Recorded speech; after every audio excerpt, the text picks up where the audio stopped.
IRCC Minister unable to confirm number of fraudulent student visa holders who gained permanent residency. Canada's immigration system faces fresh scrutiny as the IRCC Minister admits he doesn't know how many international students with fake documents became permanent residents. This shocking gap in oversight has raised alarms nationwide. If you are interested in this topic, please pay attention and watch the video through to the end to get all the information. Please hit like and subscribe, and don't forget to push the notification bell for an upcoming video. Canada's student visa program, once a jewel of soft power diplomacy, now sits under blistering parliamentary scrutiny. At a standing committee hearing, the honourable member for Brandon, Souris, launched a rapid-fire interrogation of Immigration, Refugees and Citizenship Canada Minister, alleging that Liberal policy blunders have shredded system integrity. What followed was a revealing clash of numbers, or rather, the notable absence of them. 1. Opening salvo: how many are here illegitimately? The opposition's first demand was direct: how many migrants are in Canada on fraudulent student visas? The minister pivoted to glowing anecdotes from Nova Scotia about how genuine international students enrich our lives, but the number itself never surfaced.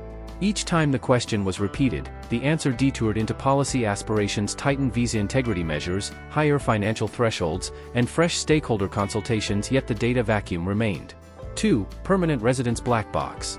Pressing harder, the member asked a sharper follow-up: how many visa fraud students in 2024 still manage to transition into permanent residence? Again, the minister cited a robust system and tweaks to the post-graduation work permit program. But robustness without statistics proved unconvincing. Critics warned that if Ottawa cannot quantify the problem, it cannot credibly promise a solution. 3. The 10,000 letter shock. The debate's flashpoint arrived when the member brandished a figure: 10,000 fraudulent college acceptance letters flagged by IRCC in 2024 alone. Why, he asked, had departmental oversight failed so badly at the issuance stage? The minister responded with one concrete initiative: the enhanced letter of acceptance verification system designed to authenticate school offers before visas are issued. She also asserted that individuals tied to those bogus letters did not enter Canada. The opposition remained skeptical, noting that earlier PGWP scandals revealed loopholes only after students arrived. 4. Reforms on paper, risks on the ground.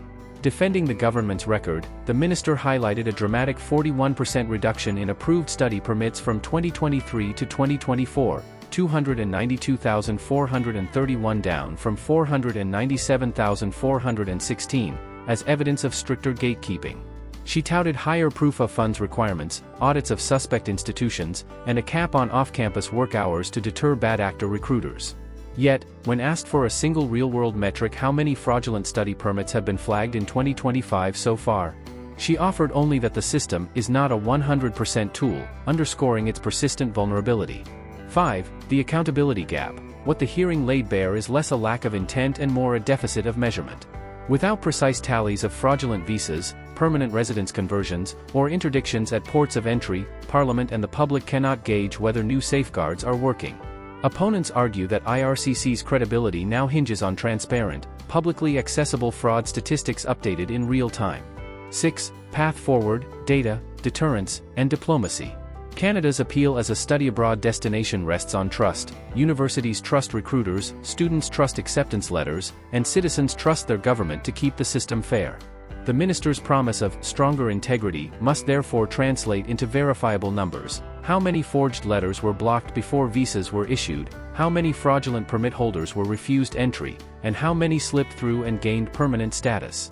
Only a rigorous audit followed by swift, data-driven policy fixes can restore confidence.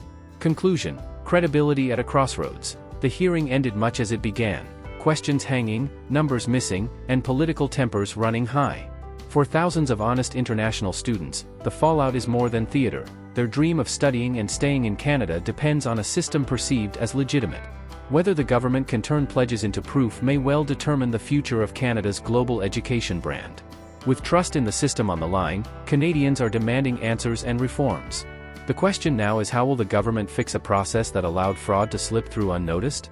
That is all for today, in this video. What are your thoughts on this? Please let us know in the comments section below. Thanks for watching the entire video. Hopefully, the information is useful to you. See you later, in the next video. Till then, take care.